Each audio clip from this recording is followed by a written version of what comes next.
CID ২৪শে August বরিশালে বিশেষ অভিযান চালিয়ে বিতর্কিত কন্টেন্ট নির্মাতা এবং মাই টিভির মালিক নাসির উদ্দিন সাথীর ছেলে তৌহিদ আফ্রিদিকে গ্রেফতার করেছে।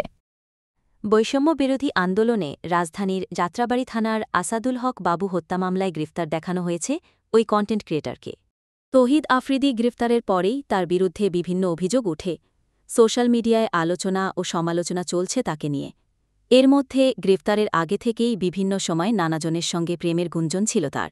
এ নিয়ে মুখ খুললেন তৌহিদ আফ্রিদিরই বন্ধু আলোচিত কন্টেন্ট ক্রিয়েটর তানভীর রাহি।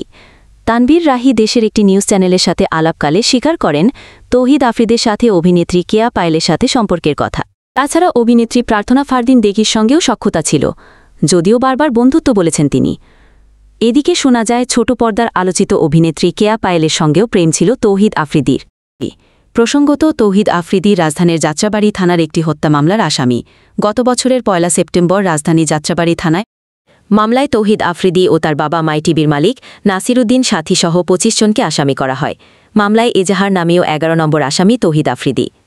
এর আগে গত ১৭ আগস্ট রাজধানীর গুলশান থেকে তৌহিদ আফ্রিদির বাবা নাসির উদ্দিন সাথীকে গ্রেপ্তার করে পুলিশ।